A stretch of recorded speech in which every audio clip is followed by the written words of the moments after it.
বসি বারান্দায় মনে সুখে বসে বসে আমি ফুচকা খাই। কে যাচ্ছে? ও ফাতেমা না?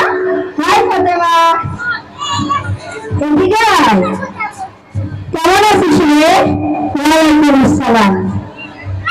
অনেকদিন পর তোর সাথে দেখা। কি তোরা আগে গিয়েছিস? তোর কি হজ করার বয়স হয়েছে নাকি? কি কম বয়সে হজ করা উত্তম, কিন্তু আমাদের দেশের মানুষ তো বৃদ্ধ হয়ে যায়। ভাবছি আমিও বৃদ্ধ হয়ে যাব। হ্যাঁ, তা তুই ঠিকই বলেছিস, বৃদ্ধ হওয়ার সুযোগ তো নাও আসতে পারে। দেখ, এই না গত মাসে আমি লন্ডন থেকে ঘুরে এলাম, হজ যাওয়ার কথা তো মাথায় আসেনি। আচ্ছা যাই হোক, তুই আমার জন্য হজ থেকে কি নিয়ে গেছিস? আমি কিন্তু তোর জন্য জিন্স প্যান্ট আর গেঞ্জি এনেছি।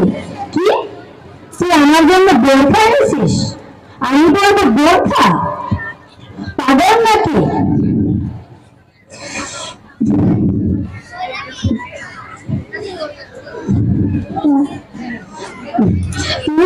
তুই না ব্যাগ বেটেরই হয়ে গেলি, আপডেট হলি না।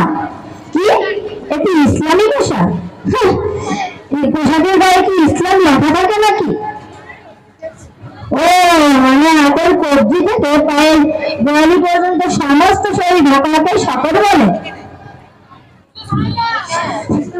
আর এটি ইসলামী পোশাক? আচ্ছা, দাউস দাউস আবার কি? যে কিনা তার মা বোন স্ত্রী কন্যাকে পর্দায় রাখে না, সেই দাউস। ফাসেক ফাসেকটা আবার কি? যে কিনা কোরআনের এক অংশ মানে ও আরেক অংশ মানে না, সেই ফাসেক। তাহলে তো আমরাই ফাসেক।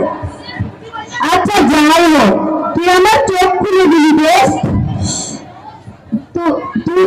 আমি ব্যাকডেটেড, তুই আপডেটেড। যাই, আমি নিজে জাহান্নাম থেকে বাঁচি, আমার বাবা মাকেও বাঁচাই।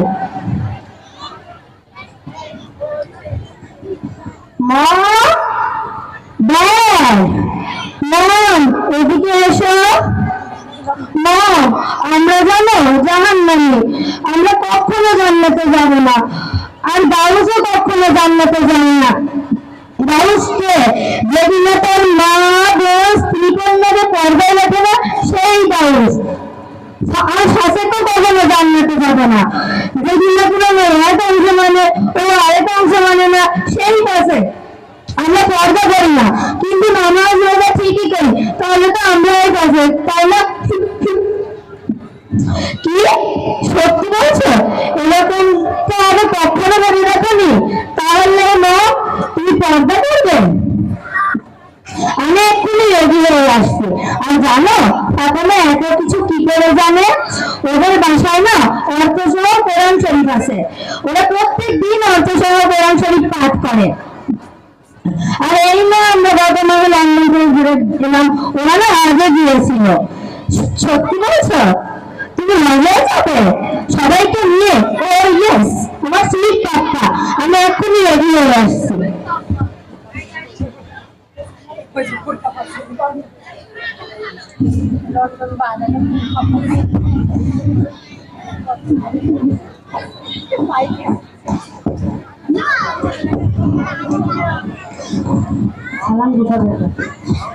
আসসালামু আলাইকুম।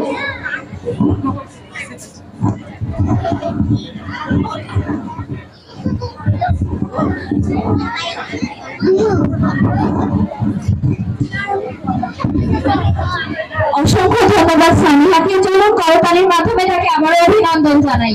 সেটা